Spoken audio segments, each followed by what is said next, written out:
I genuinely believe that we live in the best times ever. I mean, never in history have we had the sum of mankind's knowledge and wisdom at our fingertips 24/7, and yet so little has been done in regard to the will and the drive that we have to accomplish anything that mankind wants to set out to do. We have the tools, we have the knowledge, we have the abilities, we have the mindsets available, we have the people around us, around the world, that we can communicate on a whim. You can watch this video right now. You can feel the righteousness and the power of the Holy Spirit emanating from this video, and yet you can just feel that inside yourself if you really wanted to. You don't have to go to all these other people to feel that inside yourself. And so what I want to do in this video is give you a blueprint, because it's easier than ever to become godlike and to be godlike. It's amazing to just live life and have people are like, oh, he's actually living, she's actually living. Yeah, it's a crazy thing, isn't it? All you have to do is just be who you are and live the life that God made you to live. And so what I'm going to be establishing in this video is we're going to go through a few things here.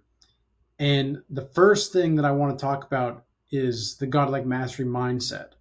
But we have to recognize also, before we get to that, that we want to solve deep problems. Okay, we want to remove doubt through faith. We want to move with confidence always, no matter what happens.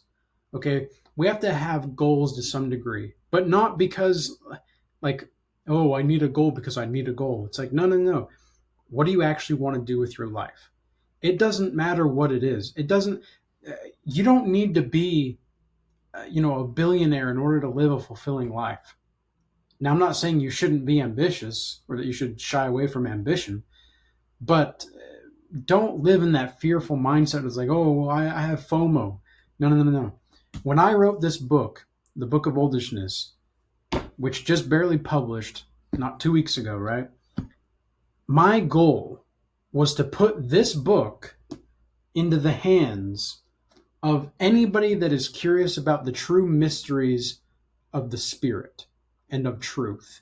That was my goal, and that's what I'm aiming to do.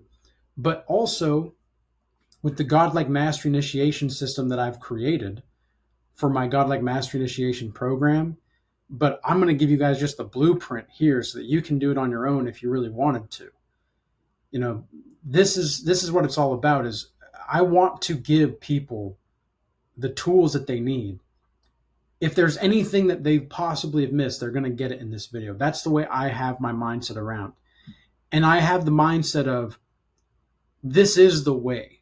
This is the only terrain left that we have, is to conquer our own minds. And I talk about that in the book as well.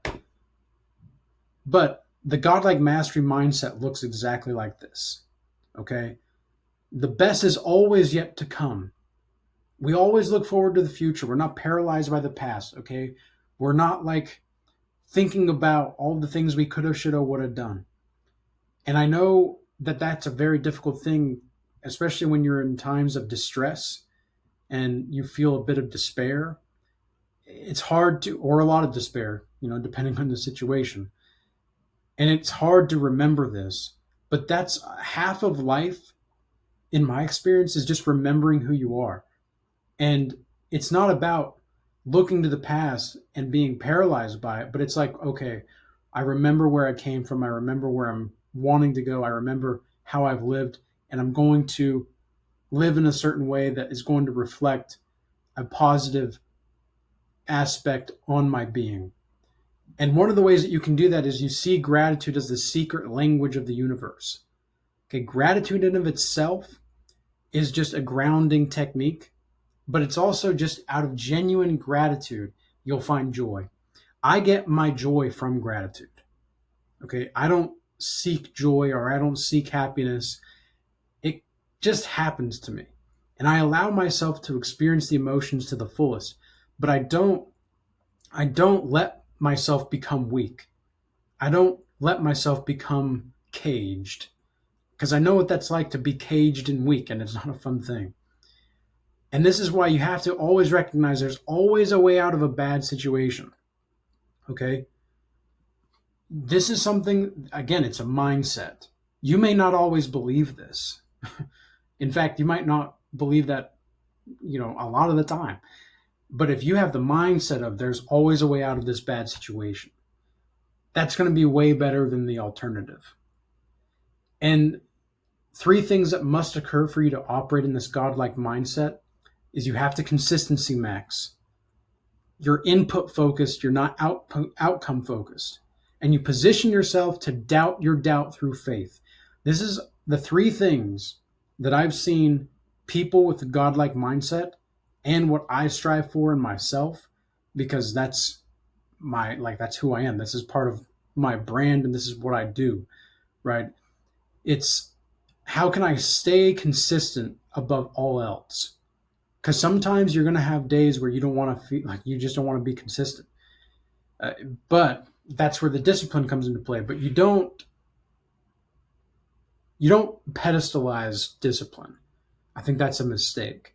But you want a consistency max. You want to focus on what you're giving to the people that are already in your life more so than any kind of outcome that you could be getting somewhere else. Okay. When you're input focused, that means that you're focused on what you're doing in the moment. You're staying present. And that's what God wants. God wants you to stay present. And he wants you to keep the faith, obviously, right? How many times did you see in the Bible, "O ye of little faith"? He says that a lot. Jesus says that a lot. And so we have to recognize how to position ourselves to where we don't doubt in of itself. And we doubt our doubts through faith. We let go of that doubt through faith. And so this is the Godlike Mastery Initiation System. And I go through this with everybody that I do the Godlike Mastery Initiation program that I have with. But I want to give you guys this example here. This is just an example that I created a little while ago on the core principles of the process and the system. Okay, so there's obviously three domains. It's the physical, then the emotional and intellectual, and the spiritual. All right, so there's the three domains there. I combine emotional and intellectual simply because of the type of work that you're doing, but these are the core principles in the physical, right? It's discipline, fasting, nutrition. Okay, the initiatory trial is the biofeedback, fitness training trackers, and that are unique to the individual. Every single person is different. So what's working for you might not be what's working for me, and vice versa. Like me, for example, the way that I say it is, if I look at carbs, I'm going to gain 5-10 pounds. That's just because that's just the way my body works, man. It's very responsive to carbs. It knows how to hold on to carbs really well. And I would actually say that that's actually a trait that's, initially it's good, but at the same time, it puts me in a position where I have to be more cognizant of that. And so what are some rituals that you can do? Well, I call this the covenant of strength. Okay, this is where you make a covenant with God about your physical health and your core principles there. And you could also do what I call the warrior fast. So it's just a basic, 24 to 48 hour fast that you can do. And then there's the exposure to extremes.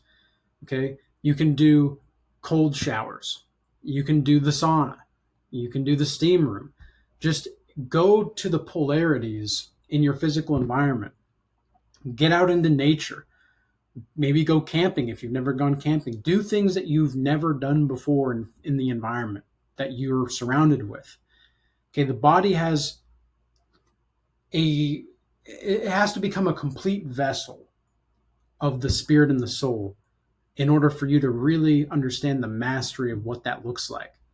Okay, when your body has become the actual vessel for what needs to happen, for your mind, for your body, for your soul, etc. Like when the body and the soul and the spirit are aligned and the emotions are aligned, that's when you know that there's a sign of mastery. Okay, now for the emotional and intellectual, there's shadow work. Anybody that's not familiar with Carl Jung, look up the shadow work with Carl Jung. Okay, specifically, you want to look at, where's the book?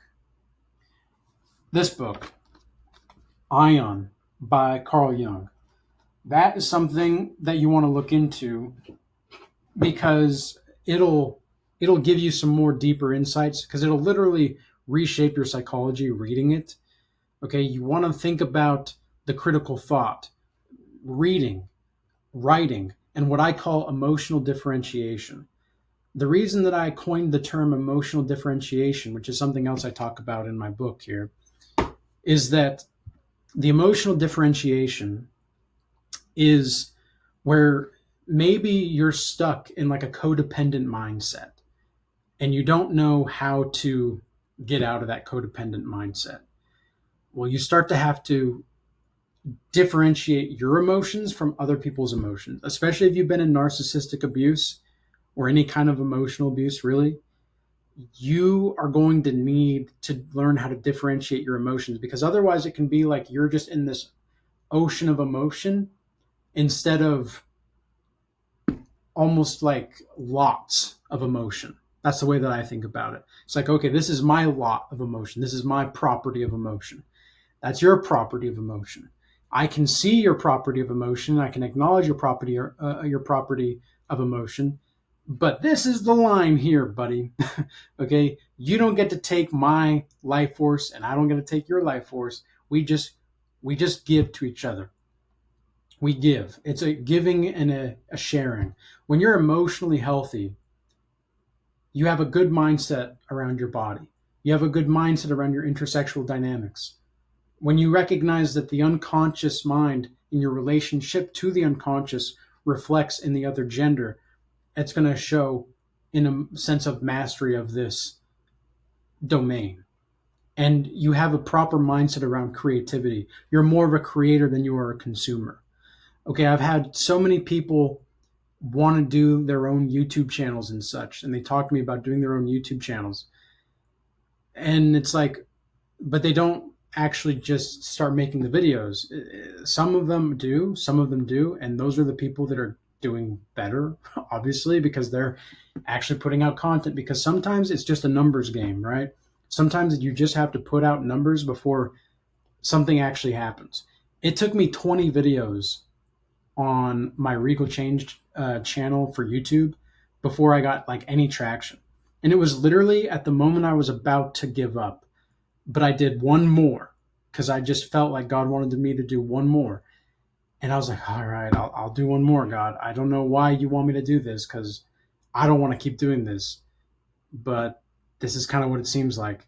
And now it's cultivated itself into something that I love to do. So a ritual that you can do for the emotional and intellectual domain is the mirror of fear. Okay, the mirror of fear.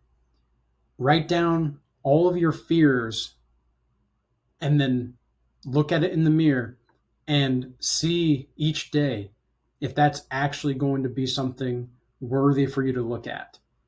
Okay, memory funeral. This one was one of my favorites that I did. I would write down all the terrible memories that I had with people, or all the people that did me wrong. And then I went to like a campsite and I just burned it. Burned it all. It was just basically like a purification ritual. And then I did a note of self-transcendence and ascendance, where I literally write myself to myself as if I were in the future. Okay, so I'm writing as I would like 5 or 10 years from now to my current self and what that would look like. And so a sign of mastery with this is your emotions serve instead of control. You have a clarity of mind in the chaos, and you're steadfast and resilient no matter what. Now, finally, for the spiritual domain, do you have a sense of vision? Do you have a sense of understanding your own archetypes and connection to God? Do you understand dreams? Well, why are these things the core principles of the spiritual? Because it's primarily spiritual. Anybody that's understood dreams, like maybe they don't even have a lot of dreams, but the dreams that they do have, they remember. Or just the visions, right? It doesn't always have to be about dreams in sleep per se, but it's about having a vision. Do you have a plan? Because if you don't have like an execution plan, if you don't have a godlike mastery mindset, you're going to fall into the mindset of somebody else that you're listening to. Because I see it, it's my obligation and my duty as a person who has a platform of some kind to actually provide thoughtful, insightful content so that you guys, because I know my thoughts are going to proliferate in the the consciousness, the collective consciousness, and I want it to be appropriate. Okay, so some initiatory trials include entering a dark night of the soul. You might have to go through the valley of the shadow of death, right? This is, again, integrate the shadow. Integrate the shadow, the parts of you that you've wanted to reject your whole life. And you have to acknowledge that those parts of you are actually there. So one ritual that I recommend is a walk of life. Now, it's kind of ironic because what I actually encourage people to do for this ritual is to walk through the cemetery and ponder death and remember that you're not going to be here forever. And one of these days, you're going to be in the ground. Okay, your body is, not your spirit, but your body. Use this vessel for what it can be. And then meditate as Christ on the cross. I did this for the first time in about January of this year, and I had an extraordinary experience where I don't even feel like it's right to go into it. I'm going to encourage you to just do it on your own time.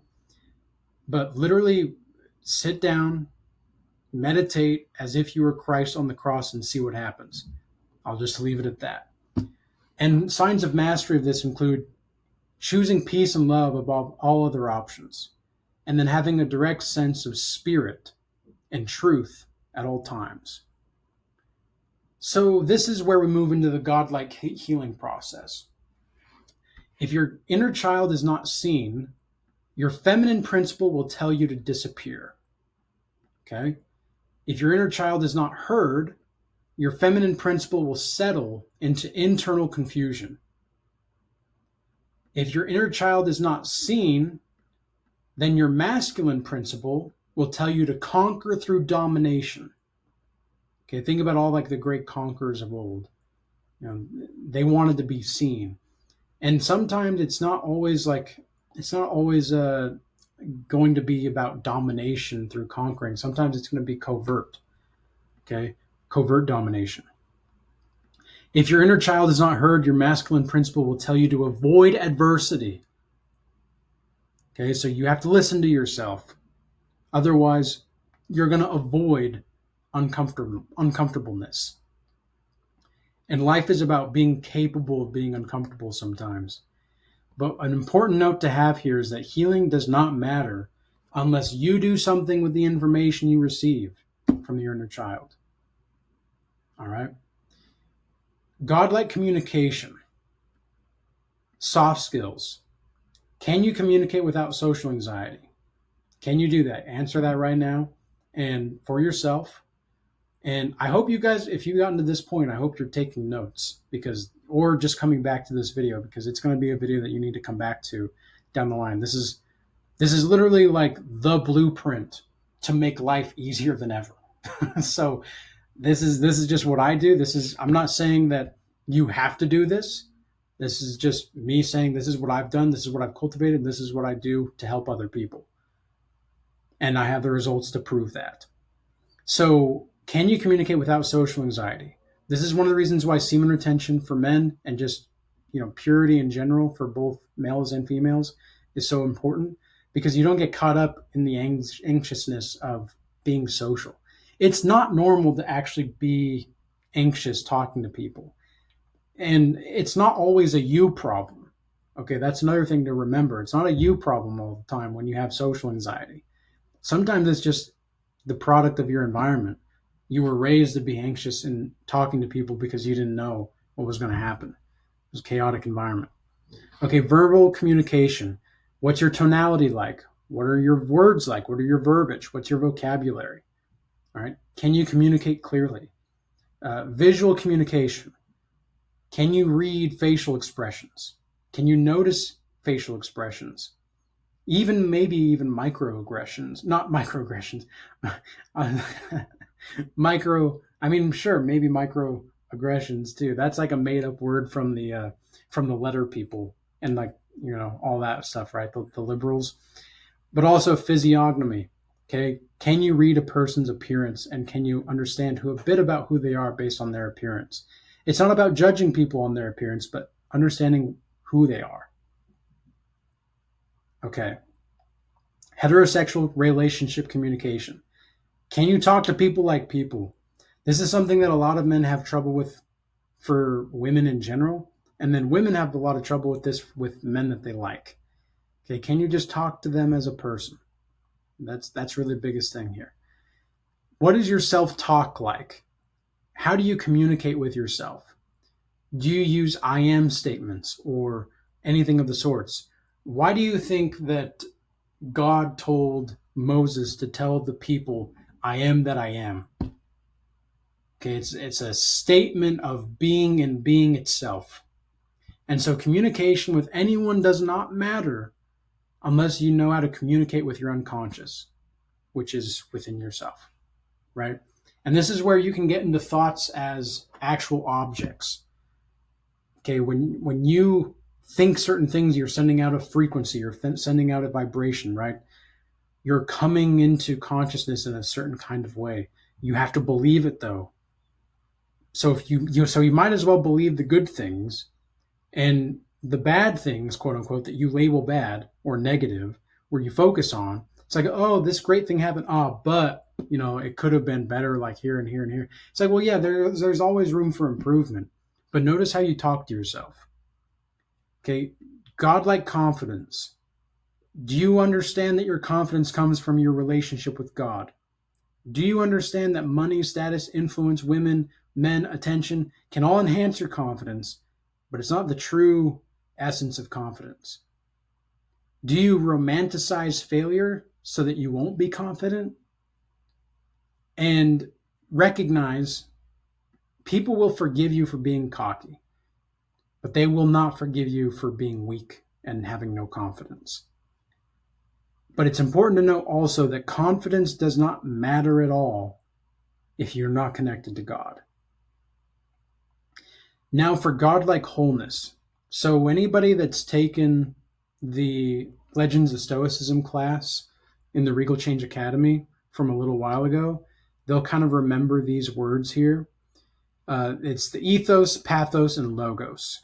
Okay, the ethos is these are ancient Greek terms for appeal to credibility and character. Pathos is appeal to emotion. So that's where ethics comes from ethos. Pathology comes from pathos.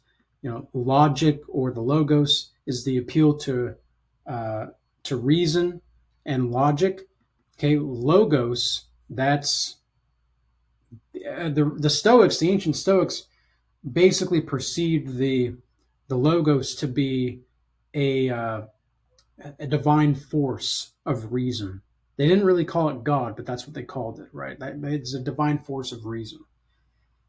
Recognize life as a game of life and death, because that's exactly what it is. And it takes guts, love, and devotion to live in that kind of life. And to keep everything appropriately. So this Godlike Mastery Initiation Blueprint, it's not for everybody. It's for those who feel in their bones that they're meant for something more. Okay, maybe you've tasted the power of having a Godlike Mastery mindset, and you've just yet to take that initiation. This is what it's for people. This is what it's for. People like you then. Okay, then there's the godlike problem. The problem is most people are on autopilot. They're always reacting and not responding. Okay, their subconscious mind controls them. They chase these momentary things instead of eradicating them. But if this is something that you're looking into, the Godlike Mastery and Mindset Initiation, then you're still here because you know that there's a better way. You can feel that calling to something greater. Then we have the Godlike Vision. Okay, the Godlike Vision for the Godlike Mastery Initiation in of itself is to wake up with absolute clarity of mind, to move with unshakable calm and confidence no matter what storm is happening around you. And it's to improve your relationships, your mind, your body, your soul, and to live out your destiny. Okay, it's not, this life is not a fantasy. Many things are fake in this, in this world, but a lot of things are real. Real life, spirit and truth, that's not a fantasy. So the solution blueprint is this. Can you get your total mind under control? Can you have a magnetic presence, strategic influence, energy and discipline, and spiritual integration? So eliminate fear, command respect and attraction without effort. Bend situations to your will, insofar as it is in accordance to God's will. Okay, consistency max, right, with the energy and discipline. And then align yourself with your purpose and power. Okay, remember, this is not something to just consume. This is something that you actually have to go through a transformation. And sometimes that transformation takes away parts of you that you have to kill. Like maybe you have to kill parts of you and just take them out of the equation altogether. But that's the godlike call to action. So if you want to stop playing the game of life at level 1, or even 2, 3, or 4, and you want to get to the godlike savage level, or you just want to get to the godlike mastery level, consider this your initiation. Okay? This is the point of no return. It's now or never. And that's just the matter of the reality that we live in. So I hope this message was useful and insightful for you. I know for a fact that anybody who has ears to hear, that wants to hear this, that needs to hear this, will hear this. Okay? This is how you're going to make life easier than ever. We live in the best time. We live in the best time ever. This information is all out there. All you have to do is implement it. So with that, I'll leave you. Peace, and until next time.